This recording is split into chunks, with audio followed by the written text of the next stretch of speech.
खुशामदीद नाजरीन, आप देख रहे हैं प्रोग्राम कैपिटल व्यू। मैं हूं शहजाद रजा। यूनाइटेड नेशन जनरल असेंबली के प्रेसिडेंट वॉल्कन बॉस्कर जो पाकिस्तान में गुज़श्ता रोज़ मौजूद थे, उन्होंने प्रेस कॉन्फ्रेंस की। शाह महमूद कुरैशी वज़ीर ख़ारजा पाकिस्तान के हमरा वज़ीर आज़म इमरान खान से भी उनकी मुलाकात हुई और उन्होंने दो तीन नहायत अहम बातें की अपने इस दौरे में। एक तो उन्होंने कहा कि पाकिस्तान को रबस्टली कश्मीर के इशू को उठाना चाहिए हर फोरम पे बशमूल अक़वाम मुत्तहिदा में।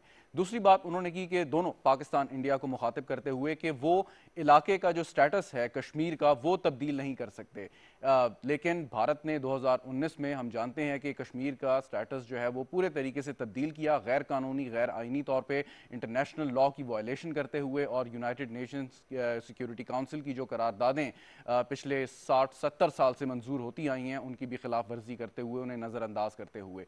इसके साथ उन्होंने एक बात और की, वो थी फ़लस्तीन से मुताल्लिक, और ये कहा कि ये बात बिल्कुल ठीक है और इस पर प्रूव होनी चाहिए कि क्या इसराइली फ़ौजें या फ़ौज जो हैं वहाँ पे वो किसी जंगी जराइम में मुलव्वस हैं और उनके खिलाफ यकीनन कार्रवाई होनी चाहिए। और यही फार्मूला या यही रूल जो है अप्लाई होता है कश्मीर में भारतीय फ़ौज पे जो बदतरीन किस्म के जंगी जराइम में मासूम कश्मीरियों के खिलाफ मुलव्वस हैं। इन इशूज़ पर बात करेंगे। हमें ज्वाइन कर रहे हैं टेलीफोन लाइन पे एम्बेसडर शाहिद कियानी साहब। बहुत बहुत शुक्रिया एम्बेसडर साहब आपका। अली सुल्तान साहब भी हमारे साथ मौजूद हैं, इंटरनेशनल लॉ एक्सपर्ट हैं। अली सुल्तान साहब आपका भी शुक्रिया। एम्बेसडर साहब, आपसे आगाज़ करता हूँ। जब ये मिस्टर बॉस्कर ये बात करते हैं कि जी पाकिस्तान शुड एड्रेस या emphasise on the case of Kashmir robustly, ये मुझे समझ नहीं आया कि पाकिस्तान पिछले 70 साल से रॉबस्टली इस केस को जो है प्लीड कर रहा है, यूनाइटेड नेशन में बार बार जाके वो इस चीज़ को हैमर कर रहा है कि इसको रिजॉल्व करें, अपनी जिम्मेदारियां पूरी करें, और पाकिस्तान मजीद क्या करे इस पर? देखिए जी, वो अक़वाम मुत्तहिदा के जनरल असेंबली के प्रेसिडेंट हैं, एक्चुअली किसी की साइड तो वो नहीं ले सकते। लेकिन ये अनप्रेसिडेंटेड है कि ये पिछले साल भी आए और इस साल भी आए। ये नॉट ओनली कि ये एक बड़े मंजे हुए डिप्लोमेट है, कि सियासतदान भी है और फिर एक दोस्त मुल्क तुर्की के रिप्रेजेंटेटिव भी हैं। इनका जो कहना है ना, देखें ना, किसी की वो साइड नहीं ले सकते, लेकिन एक इनडायरेक्टली हिंट उन्होंने दे दी कि जी आप जो कोशिश कर रहे हैं, पाकिस्तान कर रहा है, वो उससे ज्यादा बढ़ के करे। अब बात एक उन्होंने साथ एक हिंट ये भी दिया पाकिस्तान इंडिया को, ज्यादा मेरा ख्याल है कि डायरेक्टली इनडायरेक्टली लिंक इंडिया की तरफ था कि जी इसके जो जो स्टेटस है कश्मीर का, तो यूनाइटेड नेशंस की रेजोल्यूशन के मुताबिक जो है वो डिस्प्यूट है, उसको हल करना है, उसको आप छेड़े नहीं। अब ये इंडिया की तरफ ये डायरेक्टेड है मेरा ख्याल है। बिल्कुल स्टेटस की वजह ये है, हमने तो स्टेटस चेंज नहीं किया। हम तो अभी भी, और उनको साथ एक और बात भी है कि ये जो आर्टिकल 370 का जो स्टेटस उन्होंने चेंज किया है, ये उनका अपना इंटरनल मामला है। लेकिन इस पर आप देख लें कि यूनाइटेड नेशन के प्रेसिडेंट है, जनरल असेंबली के, वो ये समझते हैं कि स्टेटस को चेंज नहीं करना चाहिए क्योंकि डिस्प्यूट है ये। लेकिन अब एम्बेसडर साहब, पाकिस्तान जो अभी एम्बेसडर आपने साहब, जो बात कही है, मैं उसकी तारीफ करता हूँ कि भाई इससे ज्यादा पाकिस्तान क्या करे। लेकिन अब देखिए आप गुजारिश सुने, आपको आपको याद होगा कि ये जब स्टेटस चेंज हुआ और उसके पास इंडिया पाकिस्तान क्वेश्चन में सिक्योरिटी काउंसिल में बैठक भी हुई, एक नहीं दो से एक से ज्यादा मरतबा हुई, लेकिन अक़वाम मुत्तहिदा की जानिब से कोई ओपन स्टांस हमें क्यों नजर नहीं आया कि जब इंडिया ने इसका स्टेटस चेंज किया तो? देखिए, आपको याद होगा कि तकरीबन 2 साल पहले वज़ीर आज़म इमरान खान साहब यूनाइटेड नेशन में गए और बड़े रोबस्ट तरीके से, बड़े मजबूत जी तरीके से बिल्कुल। इन्होंने इसको इसको इसको फ्लैग किया पूरे काम। और फिर व्हाइट हाउस में प्रेसिडेंट ट्रंप के साथ इन्होंने बातचीत की। इस पर थोड़ा सा हिंट भी दिया प्रेसिडेंट ट्रंप ने कि जी मैं इसको मीडिएट करना चाहता हूँ। जाहिर है वो तो खैर जो भी था पब्लिक मीडिया के लिए था। पर नेवरदलेस एक हम देखें पाकिस्तान में अभी अगर आप देखें कि इस्लामाबाद डायलॉग हुआ था, अगर आप याद करें, इसमें वजीर आजम ने, आर्मी चीफ ने, दोनों ने इस बारे में कहा था कि जो पिछली चीजों को हम भूल कर आगे निकलना चाहते हैं। लेकिन उसमें कश्मीर डिस्प्यूट को नजरअंदाज करने की या इस डिस्प्यूट को पीछे भेजने की बात नहीं की थी कि हम जंग नहीं करना चाहते, ठीक। लेकिन इसको बातचीत के जरिए हल करना चाहते हैं। अब इसके लिए मैं तो ये कहूंगा कि अक़वाम मुत्तहिदा के जो जनरल असेंबली के प्रेसिडेंट हैं, नेचुरली वो तो कुछ नहीं कर सकते। लेकिन आपको याद होगा कि सिक्योरिटी काउंसिल के अंदर चीन ने बड़ा एक इंपॉर्टेंट रोल अदा किया, जो भी लिमिटेड रोल था अदा किया था। वो बिठाकर इसको अरसा 50 चलें साल के बाद एम्बेसडर साहब, सही लेकर आए पॉइंट थे वेल टेकन। बातचीत के लिए। I get back to you. Ali Sultan साहब, ये अगर कानून की बात करें तो जब यूएनजीए के प्रेसिडेंट पाकिस्तान प्रेस कॉन्फ्रेंस करते हुए, एड्रेस करते हुए पाकिस्तान को ये कहते हैं कि ज़्यादा मजबूती के साथ, ज़्यादा अज़म के साथ जो है अपने केस को मज़ीद प्लीड करें, कश्मीर के कॉज को, कश्मीर के केस को। सो उससे क्या मुराद है कि पाकिस्तान, जैसे बात उन्होंने वॉर क्राइम की भी की, लेकिन वो फ़लस्तीनियन कॉन्टेक्स्ट में, सो पाकिस्तान के पास ऑप्शन क्या रह जाते हैं? ये तो रेजोल्यूशंस तो अपनी जगह पे मौजूद हैं जिसको पाकिस्तान हैमर करता रहेगा, लेकिन इसके अलावा जो हम जंगी जराइम की बात करते हैं। जी बहुत शुक्रिया। लेकिन पहले तो मैं एक चीज वजाहत करना चाहता हूँ, जैसे आपने बिल्कुल दुरुस्त बताया कि जो आर्टिकल 370 का मामला है ये इंडिया का अंदरूनी मामला है, लेकिन इसका ये मतलब है कि कश्मीर अली सुल्तान साहब, आपकी आपकी ऑडियो में कुछ प्रॉब्लम है, आपसे दोबारा हम रब्ता करते हैं। एम्बेसडर साहब, यही सवाल आपसे। देखिए मैं आपको बताऊं, इनका जो एक हिंट एक और भी है कि ये ह्यूमैनिटेरियन एस्पेक्ट है, ह्यूमन राइट्स का एस्पेक्ट है, जिस पर आप देखें इन्होंने कहा कि 70 साल इसको भी हो गए और फलस्तीन के इशू को भी हो गए। जो फलस्तीनी के साथ हो रहा है वो आपके सामने है। एक पूरा डिवाइडेड मुस्लिम ममालिक खड़े में और एक तरफ वो बेचारे फलस्तीन मार खा रहे हैं। इन्होंने आपकी तरफ दोनों को साथ कहा है और दोनों ह्यूमैनिटेरियन एस्पेक्ट है इनमें, और बड़ा इंपॉर्टेंट। और पाकिस्तान ह्यूमैनिटेरियन एस्पेक्ट जो ह्यूमन राइट्स का इशू है कश्मीर के, जो ऑक्युपाइड कश्मीर में है, वो पाकिस्तान बहुत दफा यूरोपियन यूनियन के साथ भी, यूनाइटेड नेशन भी कर चुका है। लेकिन आप देखें ना, असल में रियलिस्ट अप्रोच यहाँ पर क्या ममालिक की ये है कि वो बटे में है। अब आप क्या कहूँ कि गल्फ कंट्रीज के लोगों का जो झुकाव है इंडिया की तरफ इकोनॉमिक रीजन की वजह से, इसकी वजह से वो जो रोबस्ट तरीके से बात रखे ना, अकेला पाकिस्तान क्या करेगा जब तक कि यूनाइटेड की रेजोल्यूशन का मतलब है, उसको इम्प्लीमेंट कराने का मतलब है कि सारे सिक्योरिटी काउंसिल के मेंबर या 2/3 मेजोरिटी यूएन जनरल असेंबली खड़े हो जाए और वो कहेंगे कि जी इम्प्लीमेंट करें। वो तो हुआ नहीं। देखिए ना, पहले कोल्ड वॉर में मसला खड़ा हो गया, वो एक तरफ खड़ा हो गया। अच्छा, अपना एम्बेसडर साहब, एक सवाल है, ठीक है, कि कश्मीर को सिर्फ एक ज़मीन का या टेरिटरी का इशू हमें नहीं समझना चाहिए ना, हम समझते हैं ये एक इंसानी हुकूक का मसला है, जो आपने बिल्कुल सही सही पॉइंट आउट किया। अब आपने ये भी सही कहा कि जब तक यूनाइटेड नेशन सिक्योरिटी काउंसिल के परमानेंट मेंबर्स यकजमान होकर कश्मीरियों के लिए बात नहीं करेंगे, उस वक्त तक मसला हल नहीं होगा, कोई एक वीटो कर देगा। अमेरिका की मिसाल अगर लें, आपको याद है कि जब कोसोवो में जब जेनोसाइड होने लगी मुसलमानों की, तो उन्होंने एक्ट किया, राइट? कैसे किया, क्यों किया, क्या कंपल्शन थी, क्या मजबूरियां थी, लेकिन किया। क्या ये ज़रूरी है कि जो कश्मीरियों के ह्यूमन राइट्स जो वायलेशन है उसको इस तरीके से बावर कराया जाए इन सुपर पावर्स को कि वो समझें कि ये खाली ज़मीन का या पाकिस्तान इंडिया के माबैन महज टेरिटरी का मसला नहीं है, बल्कि उन करोड़ों कश्मीरियों के हुकूक का और उनकी आज़ादी का मसला है? जी, मैं अजीब व गरीब डायकॉटमी है यूरोपियन यूनियन की भी और अमेरिका की भी। जब इनसे पूछा जाता है कि ये जो क्या नाम इसराइल के जो लोग हैं, जो यहूदी हैं, मेजॉरिटी जो हैं, इनका आप क्यों सपोर्ट करते हैं? कहते हैं देखिए जी कितना बड़ा जेनोसाइड हुआ था और हम खामोश रहे। ये सेकंड वर्ल्ड वॉर की बात करते हैं। मैं पूछो कि वहां पर हुआ, हम उस पर आपसे क्वेश्चन नहीं करते। बिल्कुल हुआ जेनोसाइड। तो भाई जो ये हो रहा है 70 साल से जेनोसाइड ऑक्युपाइड कश्मीर में, इस पर आपकी खामोशी क्या, इसमें सियासत लेकर आते हैं? लेकिन बात सबसे बड़ा ये है कि ये जो इस वक्त जिसे कहते हैं ना ग्लोबल जो सियासत चल रही है, उसके अंदर यही हाल हो रहा है कि उनको तो दे रहे हैं। कितना जुल्म इस वक्त फलस्तीनियों के साथ हुआ है? कोई मुल्क बोला है उनके साथ कि भाई ये क्या है? वहां तो ये कहते रहे कि नहीं जी, ठीक, इसराइल को जो डिफेंड करने का हक है। तो भाई आप इंडिया के अंदर आप देखें कि क्या हो क्या रहा है वहां पर, आप देखें। Very right, very right. मैं वापस आता हूँ सर आपके पास। अली सुल्तान साहब से रब्ता हमारा बहाल हो गया। अली सुल्तान साहब, आपको आवाज़ आ रही है मेरी? ठीक जी जी बिल्कुल। जी, you are loud and clear as well. अच्छा, सवाल यही था कि मजीद स्टेप्स क्या, कि जंगी जराइम में भारतीय अफवाज मुलव्वस हैं, तो उनको कोई अदालत में घसीट सकता है, कह सकता है कि आपने ये जराइम किए हैं, इसका जवाब दें आप बैन अल-अक़वामी बरादरी या अदालत के सामने? जी कहा तो जा सकता है, थ्योरेटिकली तो ऑफ कोर्स आप कह सकते हैं ये, लेकिन जो फोरम अवेलेबल है बैन अल-अक़वामी कानून के अंडर जंगी जराइम को ट्राई करने का, वो इंटरनेशनल क्रिमिनल कोर्ट है। और वहां पर जाने के लिए एक ट्रीटी है जिसको रोम स्टैट्यूट कहते हैं, उसका मेंबर होना जरूरी है, पाकिस्तान के लिए भी और इंडिया के लिए भी। और क्योंकि इंडिया और पाकिस्तान दोनों उस ट्रीटी के मेंबर नहीं है, इसलिए हम डायरेक्टली इंडिया को जंगी जराइम के लिए नहीं लेके जा सकते आईसीसी में। हाँ, एक रास्ता मौजूद है, अगर सिक्योरिटी काउंसिल रेफर करे इस मैटर को डायरेक्टली इंटरनेशनल क्रिमिनल कोर्ट को, लेकिन उसके लिए वो एक पॉलिटिकल प्रोसेस है, उसमें वीटो की प्रॉब्लम आ सकती है, इसलिए यहाँ पर ये एक मसला है। अच्छा, जहां तक फिलिस्तीन जो जो मैं ये इसी पे आ रहा था कि जो स्पेसिफिकली यूएनजीए के प्रेसिडेंट ने फ़लस्तीनियों की बात की, और जैसे फ़लस्तीनी जो अथॉरिटी है वो भी ये बात करती है कि हमने इसराइल ने जंगी जराइम में मुलव्वस है और उसको ट्राई होना चाहिए, तो फिर तो बात वहीं आ जाएगी लीगैलिटी की।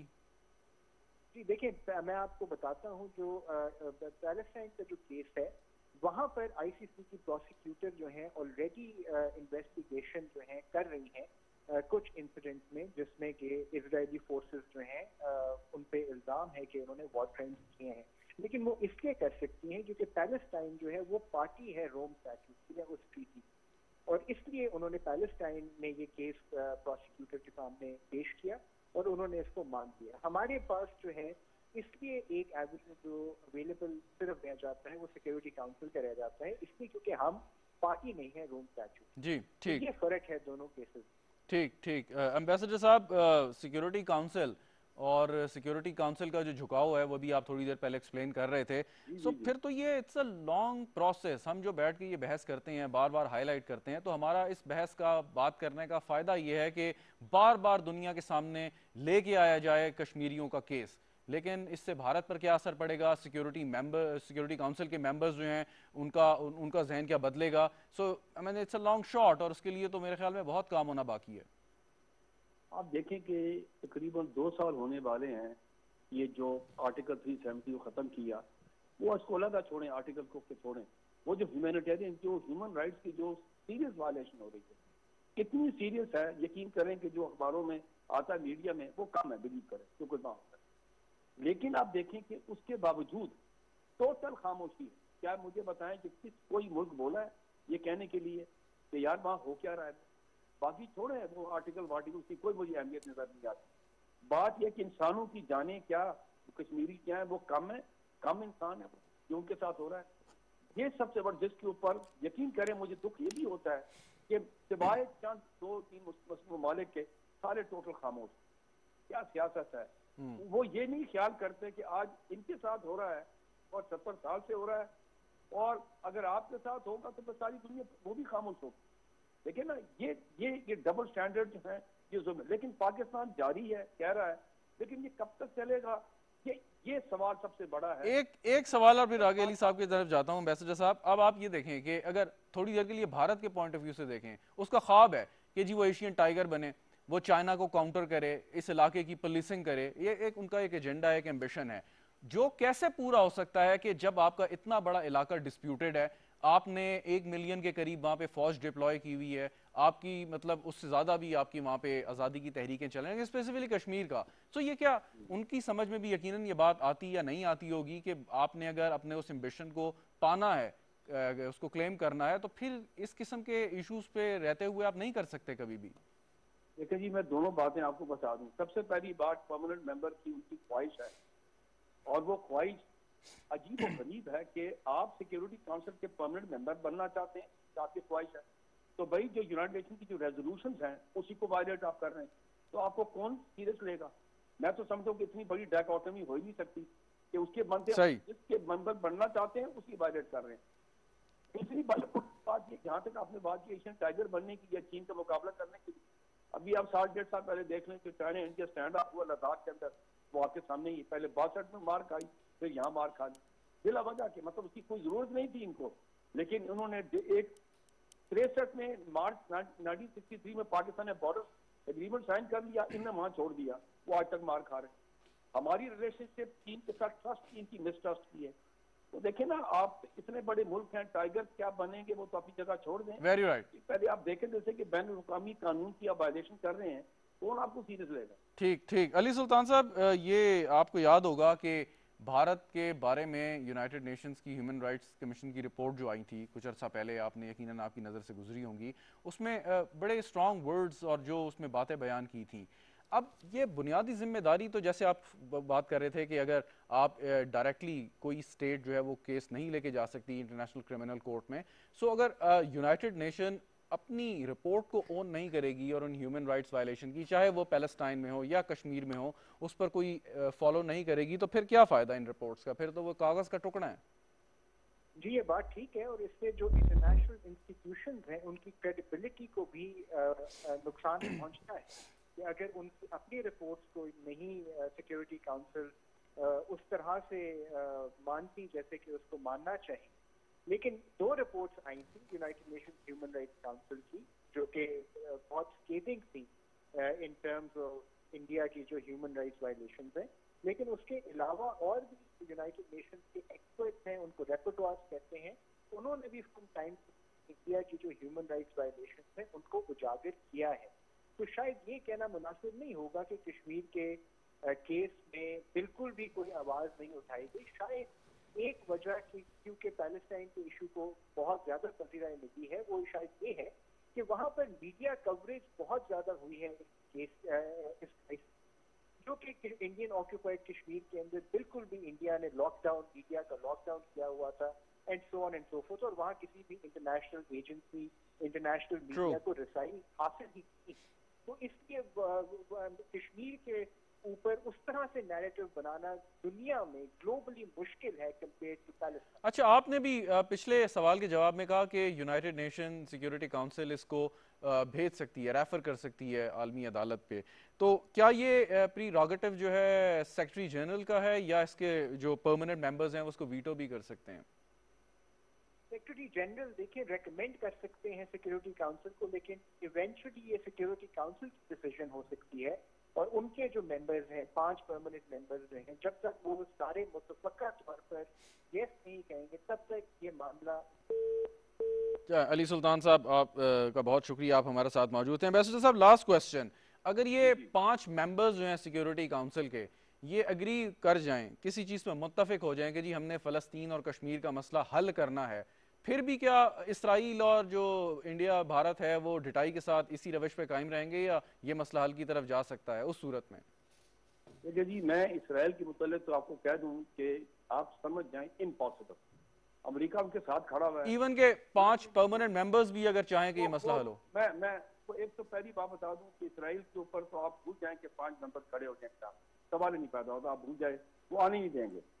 जहां तक बात आ जाए इंडिया की, वो भी मुश्किल है, लेकिन क्योंकि पाकिस्तान और इंडिया, देखें आप अभी की बात छोड़ दें, हर दफा ऐसे हुआ, कुछ ऐसे बात पाकिस्तान इंडिया ने अपनी किसी न किसी तरीके से बैक चैनल है या कॉम्पोजिट डायलॉग है, पाकिस्तान इंडिया ने बातचीत इस बारे में की। अभी भी यार तो पता है न्यूज आती है कि लेकिन एम्बेसडर साहब, मतलब हमने कितनी कोशिश की है कि ये मसला बायलैटरली दो तरफा मुज़ाकरात के जरिए हो, तो वो नहीं हो पाया।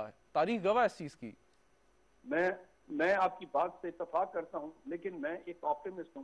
मैं ये समझता हूं कि ये इस इशू पर किसी ना किसी दिन पाकिस्तान इंडिया बैठेगा ताकि इन लोगों का ये जो सब कश्मीरियों के साथ जो जुल्म हो रहा है वो खत्म हो। जब तक पाकिस्तान इंडिया टेबल के अक्रॉस बैठेंगे नहीं, इन गरीब बेचारों के साथ जो कुछ जुल्म हो रहा है वो खत्म नहीं हो। लेकिन वो उसी सूरत में बैठ सकते हैं कि आप अगस्त 2019 वाले जो स्टेटस है कश्मीर का वो वापस बहाल करें।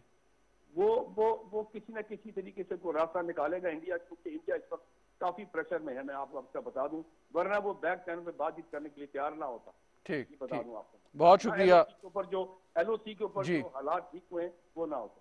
बहुत शुक्रिया एम्बेसडर शाहिद कियानी साहब हमारे साथ मौजूद थे। नाज़रीन, वक्फा लेते हैं, वक्फे के बाद जब वापस आएंगे तो बात करेंगे CPEC की, और एक रशाकई इंडस्ट्रियल जोन जो है उसका इफ्तिताह किया आज वज़ीर आज़म ने। क्या प्रॉस्पेक्ट्स होंगे इसके, किस तरीके से पाकिस्तान की मईशत में ये अहम किरदार अदा करेगा और कितनी जल्दी करेगा, इस पर गुफ्तगू करेंगे एक वक्फे के बाद।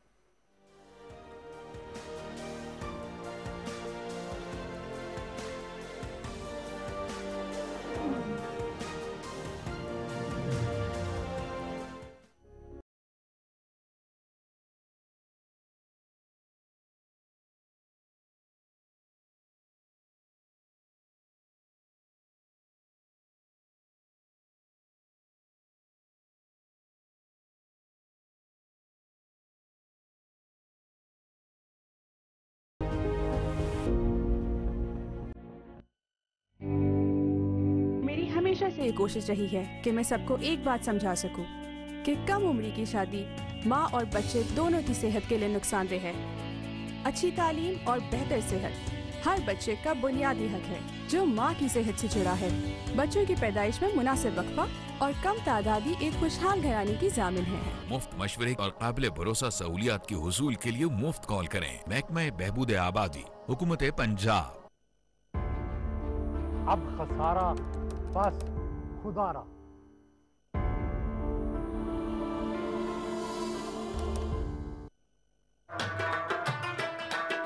जो अल्लाह ने पाकिस्तान में डाइवर्सिटी दी है और जो आगे इंशाल्लाह जो हम पाकिस्तान का आगे मुस्तकबिल देख रहे हैं, ये टूरिज्म हमें फॉरेन एक्सचेंज भी लेके आएगा और टूरिज्म सबसे ज़्यादा लोगों के लिए नौकरियां देगा।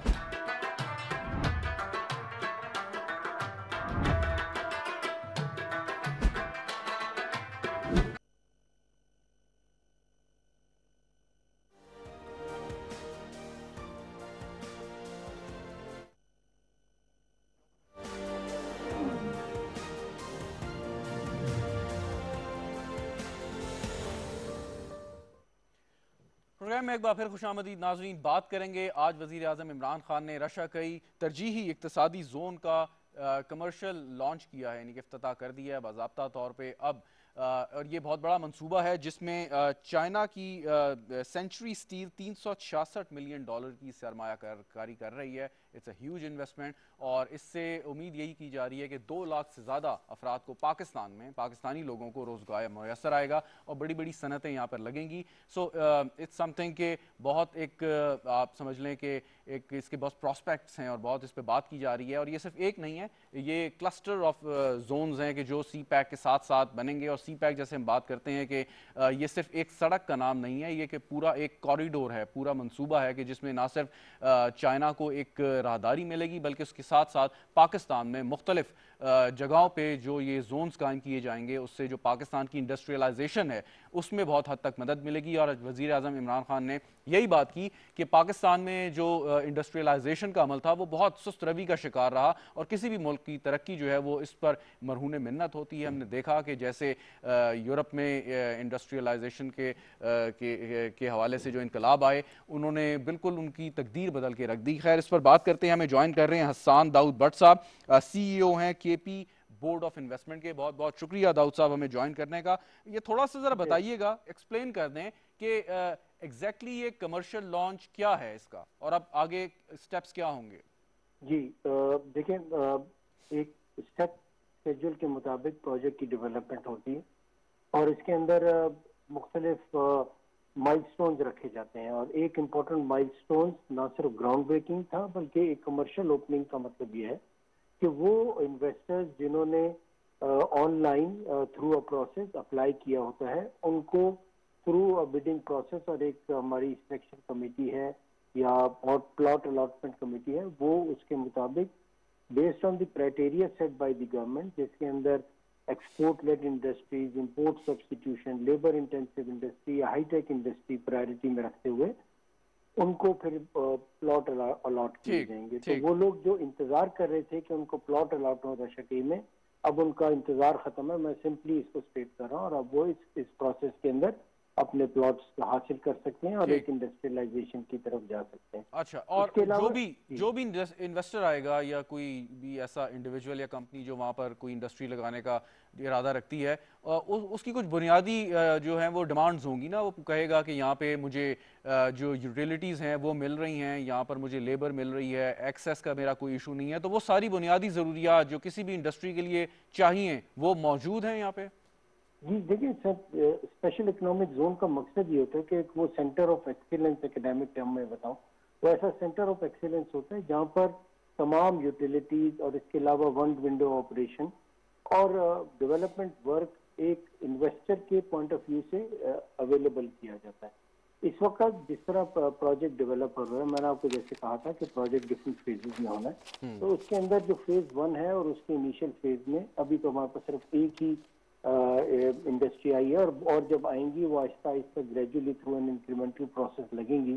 तो उसके लिए हम एज पर द रिक्वायरमेंट बिजली प्रोवाइड कर देंगे और इस वक्त 10 मेगावाट्स की बिजली प्रोवाइड कर दी जाएगी और इस साल के आखिर में गैस भी प्रोवाइड कर दी जाएगी। एक चीज मैं यहाँ पे जरूर बताता चलूं कि इस दफा पहली दफा फेडरल गवर्नमेंट ने डिसीजन लिया था थ्रू PSGP फंड कि हमारा जो केस स्टडी हमने की थी उसमें ये आइडेंटिफाई किया गया था कि मेजर कंस्ट्रेंट हमारे पाकिस्तान में इकोनॉमिक जोन की डेवलप ना होने की वजह यूटिलिटीज का ना होना है। तो इस दफा फेडरल गवर्नमेंट ने PSGP फंड के जरिए बिजली और गैस और यूटिलिटीज प्रोवाइड। अच्छा दाऊद साहब, ये 1000 एकड़ पर मुश्तमिल मुकम्मल कुल प्रोजेक्ट है, आपने कहा फेज 1, तो ये कितने फेजेस में ये पाया तकमील तक पहुंचेगा? 3 फेजेस में होगा और इक्वली डिस्ट्रीब्यूटेड फेज होंगे। और यकीनन पहले फेज के अंदर जिस तरह इंटरेस्ट हम देख रहे हैं, मुझे यकीन है कि दूसरा फेज भी साथ ही शुरू हो जाएगा जैसे ही प्लॉट अलॉटमेंट हो जाएगी।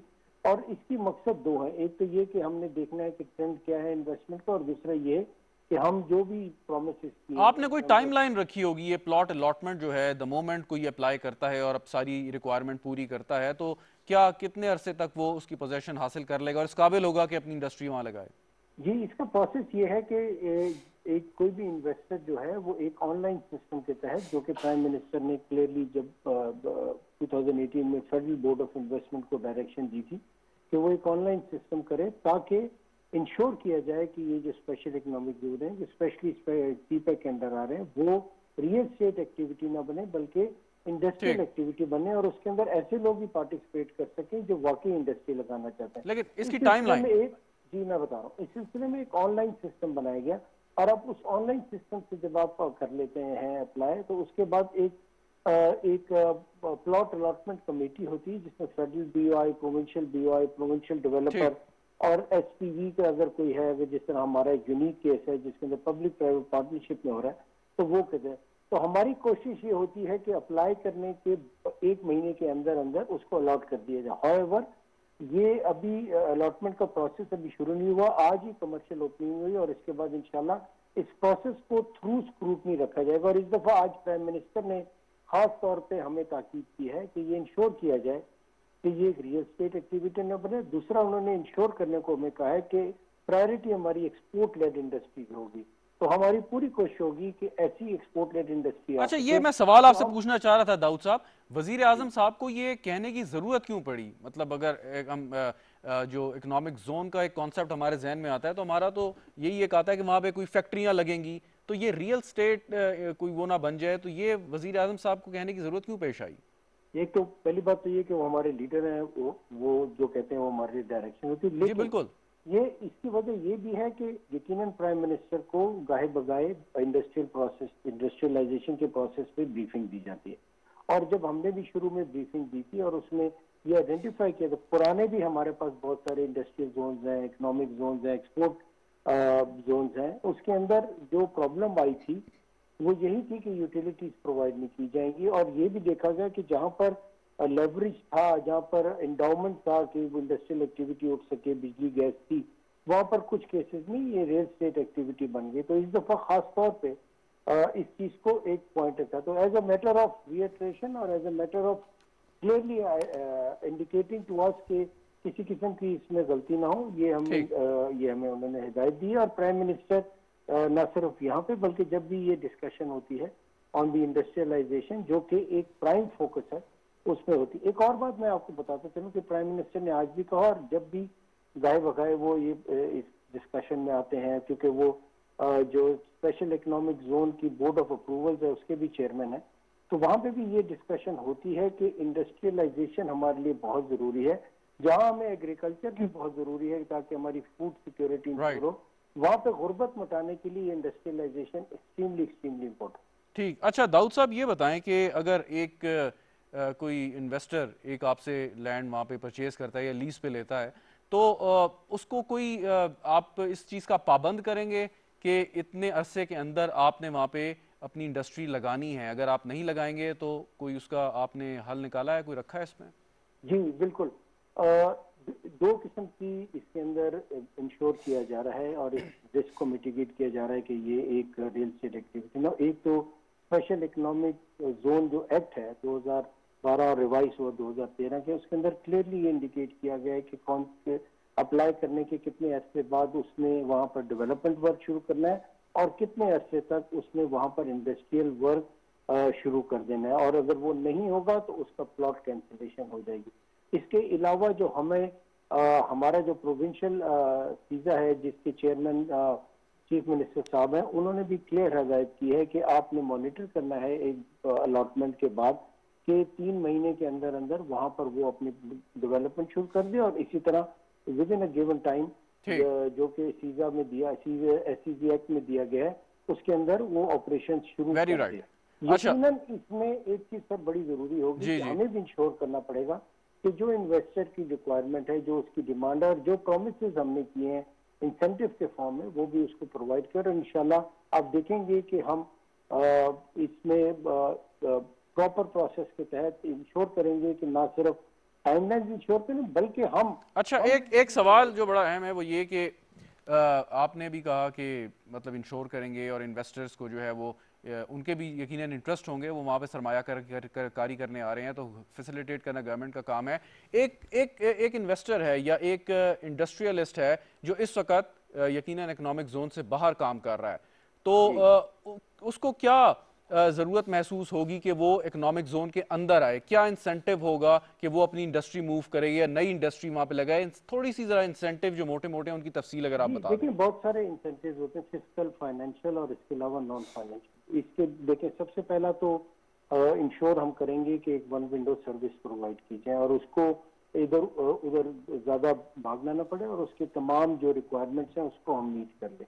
इसके अलावा उसको कुछ टैक्स एग्जाम्पशन है, इनकम टैक्स में एग्जाम्पशन है, इसके अलावा इम्पोर्ट ड्यूटी में कुछ एग्जाम्पशन है और कुछ सर्टेन पीरियड के लिए ये एग्जाम्पशन दी गई हैं, 10 साल जिसका टाइम, और उसके बाद ये एग्जाम्पशन खत्म कर दी जाएंगी। इसके अलावा लैंड की जो लीजिंग का एक प्रोसेस भी इसके अंदर आइडेंटिफाई कीजिए। और मैं ये जनरल बात कर रहा हूँ, ये सिर्फ रशिया के स्पेसिफिक नहीं, ये तमाम SEZ एक्ट के अंदर इन चीज़ों को इंश्योर किया जा रहा है, ताकि एक तो ये कि हम भी ये इंश्योर कर रहे हैं कि जो इंसेंटिव ऑफर किए जा रहे हैं वो रीजनली भी कंपेटिटिव हो, इसके अलावा बैक लोडेड हो as opposed to front loaded, कि शुरू में ही आपके जो इन्वेस्टर है उस पर इतना खर्चा ना हो जाए कि वो इंडस्ट्री ना लगाए और इसको। लेकिन आपने जो कॉस्ट ऑफ लैंड है वो आइडेंटिफाई कर ली है या नहीं अभी?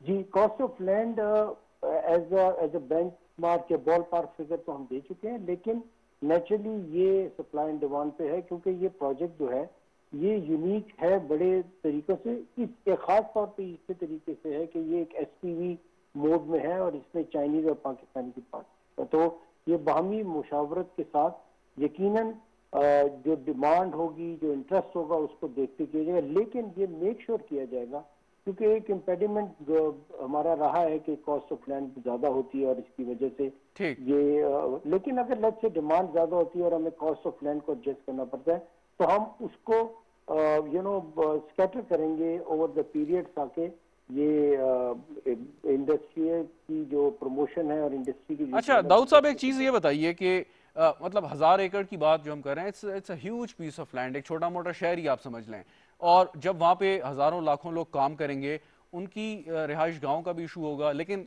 इस इकोनॉमिक जोन के साथ साथ और भी डेवलपमेंट होने लगेगी, वहाँ पे रेजिडेंशियल कॉलोनीज बनने का इम्कान है, बाकी चीज़ें, तो आसपास की जो लैंड है क्या वो भी कोई KP गवर्नमेंट ओन करती है? उस पर किसी किस्म की कोई प्लानिंग है उससे हट के, या आप यही समझेंगे कोई प्राइवेट लोग अगर आके वहाँ पे कुछ काम करना चाहते हैं तो ये उनकी चॉइस है?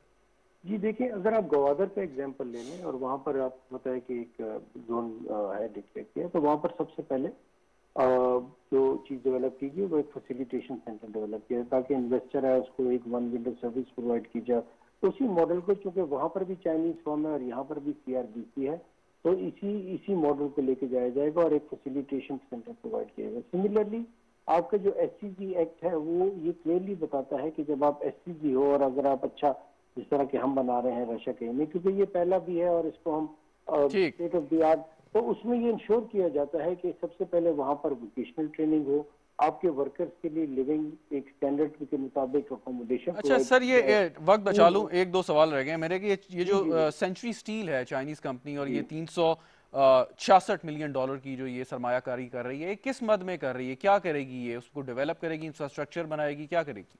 ये यकीनन एक नॉर्मल एक स्टील मिल की तरह वो यहाँ पर डेवलप करेंगे, एक medium size steel manufacturing company की तरह, और उसके लिए जो भी प्री रिक्विजिट है उसके लिए उनका जो रॉ मटेरियल है और जो इक्विपमेंट है वो टाइमली इंपोर्ट होता रहेगा। इस वक्त उनके जो इक्विपमेंट है for installation of the manufacturing unit वो कराची आ चुका है और इधर अब ट्रांसपोर्टेशन के फेज में है, और वो नेचुरली बार बार आता रहेगा।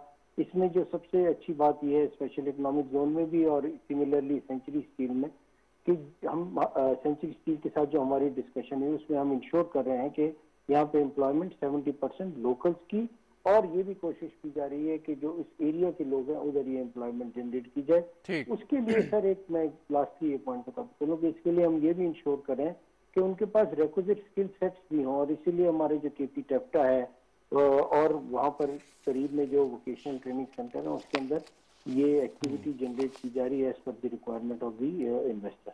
ठीक, और इसमें आप बस क्विकली बता दीजिए कि इनिशियल या फर्स्ट फेज में आप किस किस्म की इंडस्ट्रीज देख रहे हैं यहाँ आते हुए?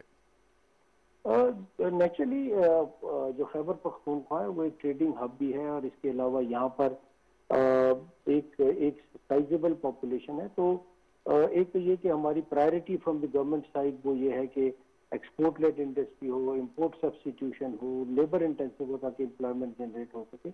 लेकिन मुझे ये भी नजर आता है कि एक्सपोर्ट लेड में ऐसी इंडस्ट्री आएगी जो कि अफगानिस्तान में एक्सपोर्ट करेगी प्रोडक्ट्स को अपने, क्योंकि बिल्कुल ही हमारे पास अफगान बॉर्डर है और वहाँ पे तुरखम है और हम अफगान बॉर्डर के साथ। What about tobacco?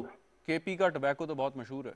Ji, tobacco is one of our agriculture और यकीनन इसके लिए वैल्यू एडिशन की इंडस्ट्री यहाँ पर आएगी। लेकिन इसको आप टोबैको के साथ सिर्फ ना रखें क्योंकि यस टोबैको उस एरिया की एक प्रोडक्ट है, लेकिन मेरा ख्याल है कि इसको अगर हम जनरेट कर दें और हम ये कहें कि एग्री बेस्ड इंडस्ट्री आएगी और उसको सपोर्ट करेंगे तो यस। बहुत बहुत शुक्रिया हसन दाऊद भट्ट साहब, आप हमारे साथ मौजूद थे। CEO KP board of investment.